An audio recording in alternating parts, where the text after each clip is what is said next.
Қызылорда облысы Шиелі ауданында мына қазіргі таңда мынау бала оқытудың да өзі керек жоқ ау деп ойлап отырмын. Өйткені себебі мынау не деген сұмдық, не деген масқара.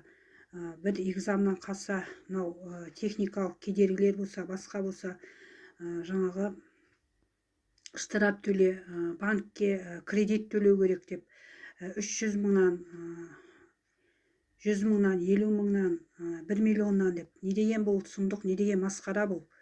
Мынау оқу деген мынау инемен құдық қазғандай дейтін еді. Мынау инемен емес, тозақпен қазғанмен бірдей болып отыр ғой мынау, тозаққа түскенмен. Мынау не деген масқара, не деген сұмдық мынау. Ол өзі қиналып отқан ата-ана мына техникалық кедергілерге байланысты телефон істемей қалса, компьютер істемей қалса да сонда 300 мың 1 миллион төлей бере ма мынау штраф кредит деп. Мынау не деген сұмдық, не деген масқара бұл.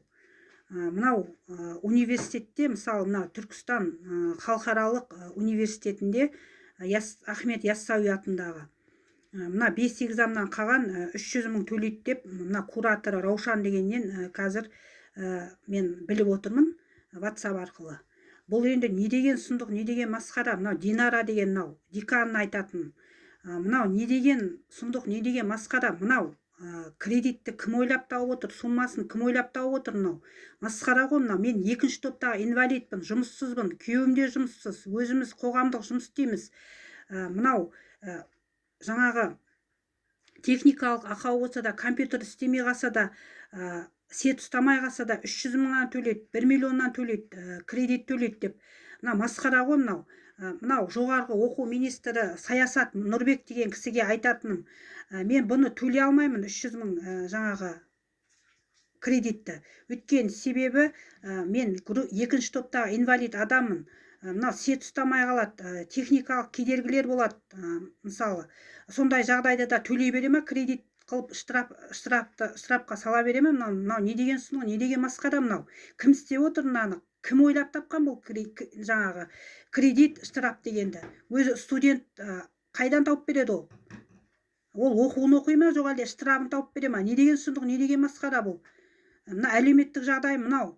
Мынау Ахмет Яссауи атындағы Қорқыттың университетінің ректорына айтатын, мынау комиссия құрасыздар ма, көмек бересіздер ма, мен білмеймін. Көмек беріңіздер, өйткені мен төлей алмаймын. Ол жаңағы кредитті, штрафты. Не деген сұмдық, не деген масқара бұл. Бірдеңе болса, штраф, кредит, штраф, кредит. Онсыз да қазақтың көріп атқаны аз емес. Осы мәселе бойынша көмек беруді сұраймын. Мен енді соны арқылы жоғарғы оқу министрі Саясат Нұрбекке, сосын мынау жаңағы КНБ мекемесіне өтініш жолдайын деп отырмын соны арқылы. Өйткені себебі біз төлей алмаймыз. 2-ші топтағы инвалидпін, күйеуім де жұмыссыз, науқас, өзім де 2-ші топтағы адаммын. Мынау сет ұстамай қалса, мына телефондық ақаулар болса, электронный ақаулар болса, сонда да ол кредитті, штрафты төлей бере ма, мен түсінбей отырмын. Осы мәселеге де назар аударуды сұраймын. Саясат Нұрбек деген кісінің назарына. Мына декандар, кураторлар мынау іле бермесін штрафқа, кредитке. Не деген сұмдық, не деген масқара. Қазір халықтың жағдайы қиын, онсыз да налог бар, штраф бар, төлеп атқан. Қазір жаңағы күн көруде қиындап кетті қарапайым халықтың. Осында ескеруді сұраймын. Саясат Нұрбектің назарына ұсынамын. Жоғарғы оқу министрінің назарына. Не деген сұмдық, не деген масқара. Мен 2-ші топтағы инвалидпін. Мына Түркістан қаласында Ахмет Яссауи атындағы университетте балам оқиды.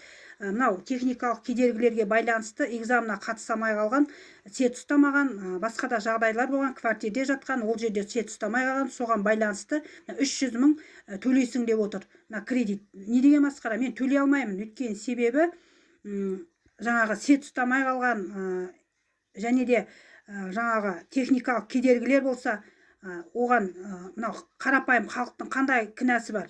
Не деген сұмдық, не деген масқара бұл? Осы мәселе бойынша Саясат Нұрбек деген кісінің назарына мынау жоғарғы оқу министрінің көмек сұраймын мен. Мынау ел президенті Қасым-Жомарт Тоқаев көкеден мен көмек сұраймын. Өйткені себебі бұл кредитті мен төлей алмаймын. Мен 2-ші топтағы инвалидпін, жағдайым жоқ. Осы мәселе бойынша көмек сұраймын.